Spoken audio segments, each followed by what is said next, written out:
When I was in my late 20s, very late 20s, up until the age of 30, I lived in Los Angeles.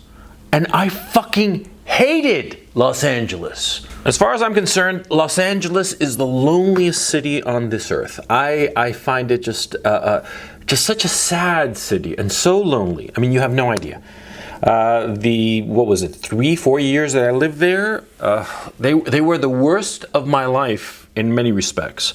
I made money, and I was actually a success as a writer there, but I fucking hated it with a passion. See, it was this loneliness that knew no bounds when I was living in Los Angeles. Oh yeah, and because I felt so lonely, I would latch on to people. I would latch on to almost any passing stranger, as if this passing stranger would save me from this fate, this fate of loneliness. And insofar as women were concerned, Jesus, it was a fucking disaster. The period of time that I lived in Los Angeles, any girl that I met, I would latch on to her as if I were a drowning man.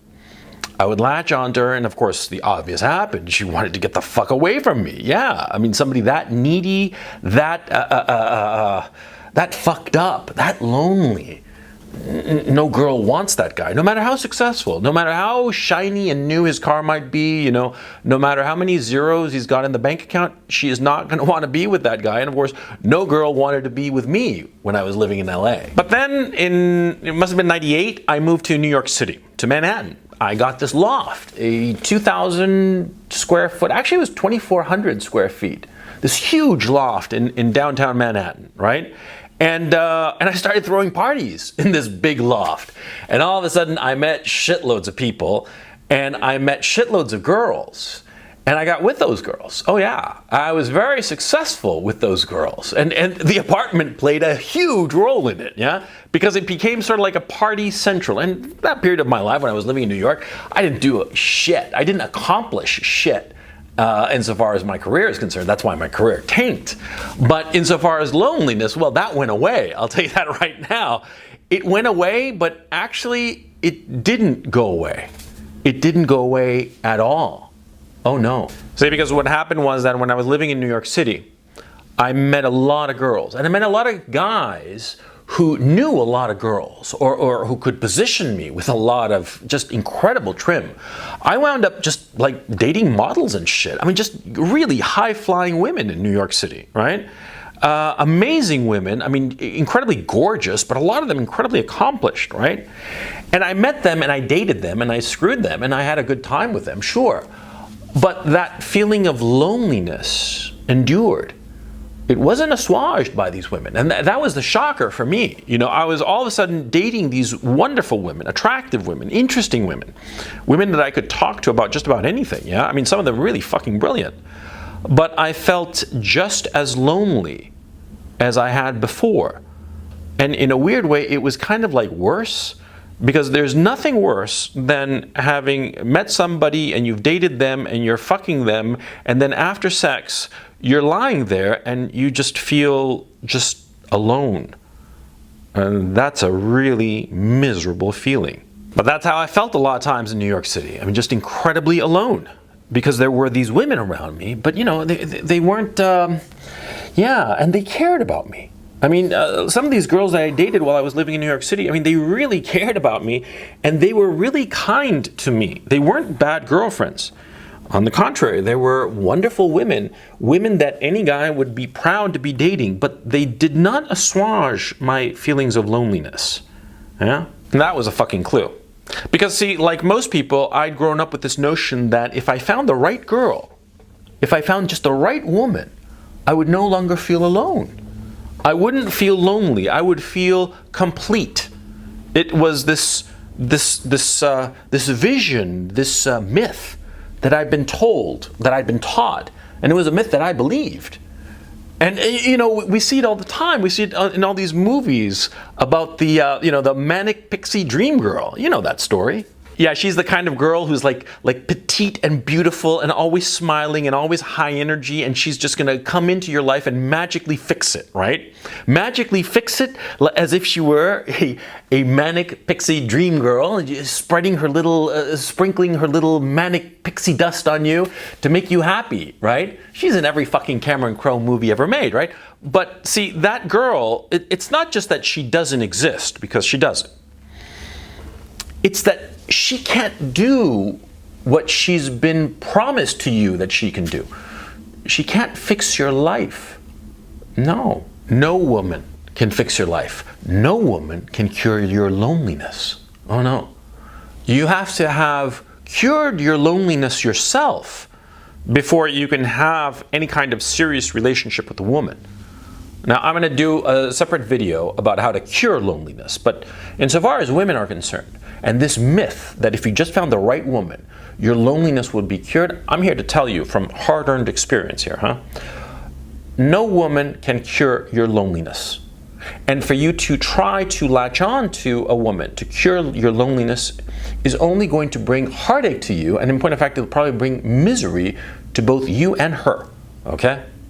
Let me explain. See, I was telling you about my life in Los Angeles, right? I was living in Los Angeles and I felt incredibly lonely.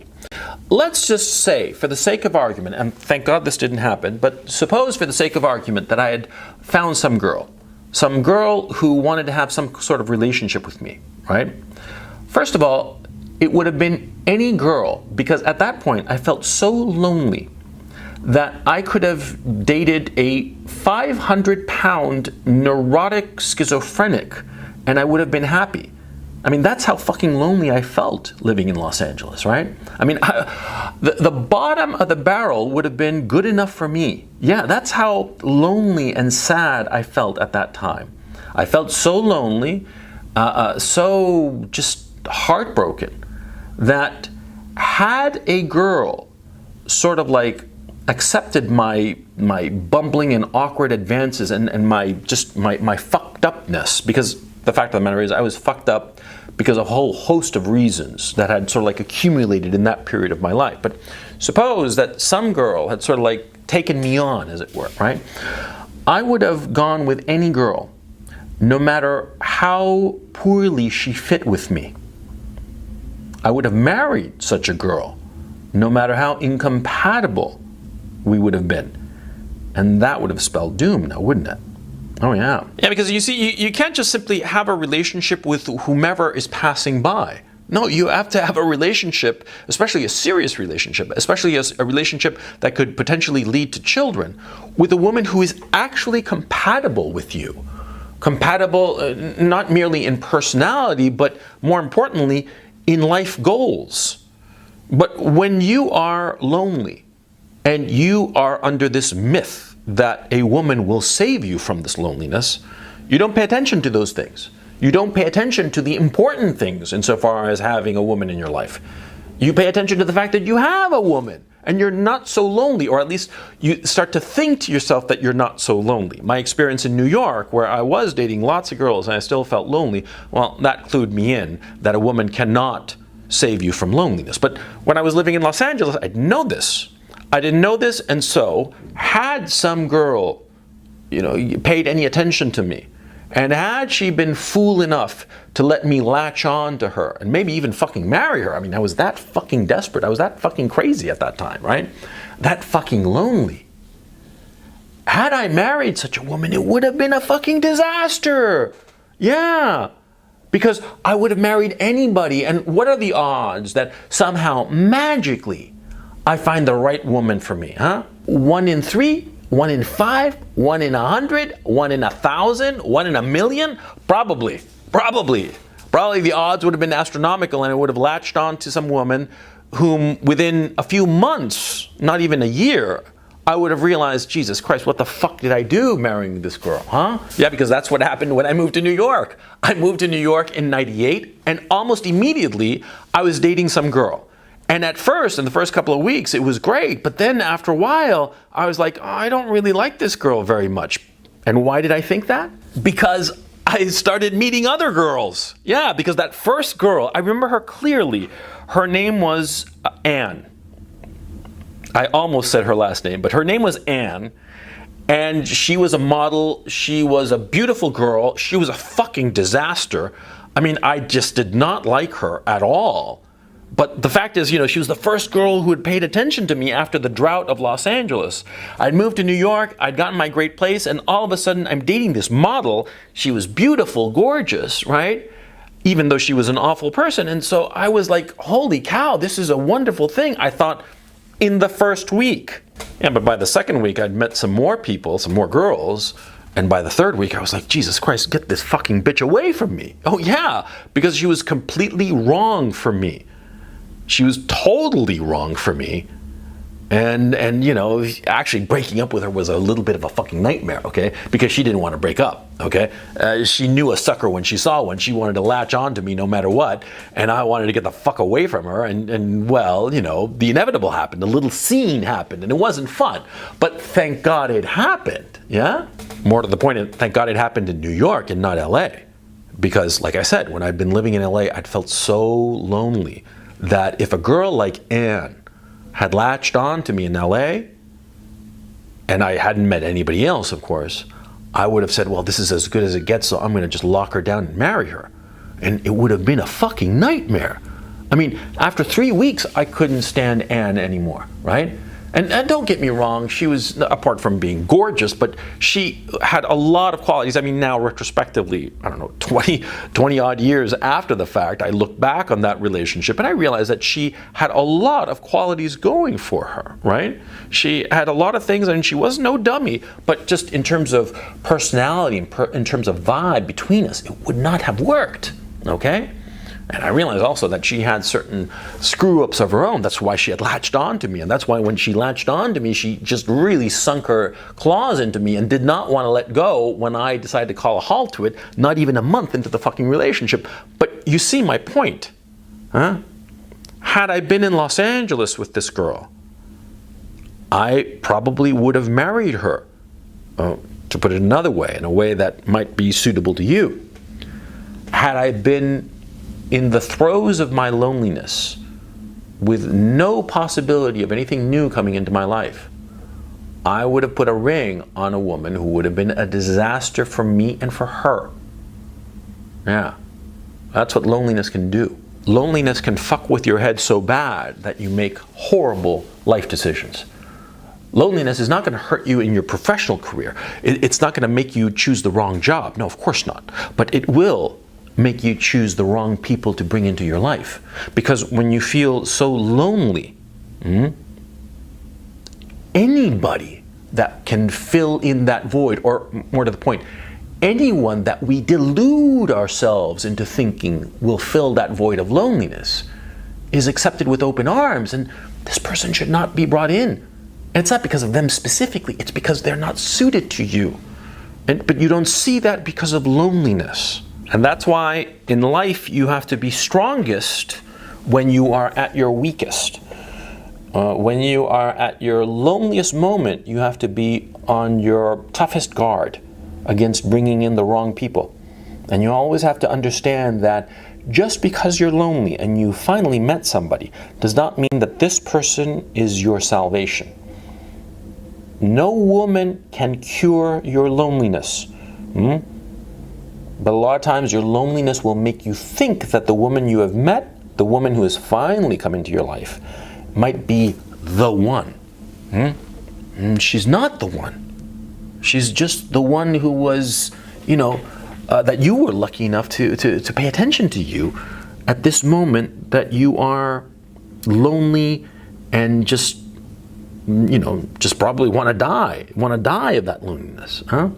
But you have to recognize that she cannot save your life. In other words, the myth of the manic pixie dream girl, the myth of the one, the myth of that girl who will save you, it's so much bullshit. It's romantic and it sounds wonderful, it sounds beautiful, sure, but it's just not true. It's not true at all. It's just fictions in movies and books and songs. But it can lead you astray. I've noticed something really funny. See, a lot of guys who are happily married, happily with somebody, with a woman, obviously, right? They think back on when they were, when they started dating this girl, or before they started dating her, right? And they sort of like forget all the other girls in their lives. Because I remember not too long ago, I was talking to a buddy of mine from high school. And he was talking, he loves his wife very much, and he's very happy with his wife, and they have a bunch of children and all the rest of it. And he was saying that, he had such a wonderful marriage, and that his life was just created because of his marriage, and that there was no other woman in his life. He told me this privately. We were having coffee, and I remember quite clearly when he started dating his now wife. And I told him, well, don't you remember this girl? And he's like, oh yeah. And then I said, don't you remember this other girl? And this other girl, what was her name? Oh, yeah, he said. And all of a sudden he remembered he'd been dating like 3-4 other girls at the time that he met his wife. Yeah. Yeah, and in one of those 3-4 other girls could have been his wife. Yeah? It was only after the fact, after he had picked his wife and was living with her and had formed a family with her and all the rest of it, that's when he started like romanticizing the past and thinking to himself, oh, I was so alone and heartbroken and my loneliness was infinite and I found this angel who saved me. Bullshit! Bullshit! He'd been dating, he was like a champ in the dating scene. Yeah, I remember it very clearly, okay? Okay, because I was fucking there, I saw it. This was back in Chile, okay? I saw what was going on in his life, right? The women he was dating, they were pretty hot and they were pretty good, and he picked the best one. Not the best one in terms of like the most attractive one or the smartest one or the this or that. No, the best one for him, which is the important point. Yeah, because you gotta pick the best one for you, not the one who's going to assuage your loneliness. Just because you're lonely and somebody passes by, don't latch on to them. I mean, hold on to them, sure, to assuage your loneliness, why not?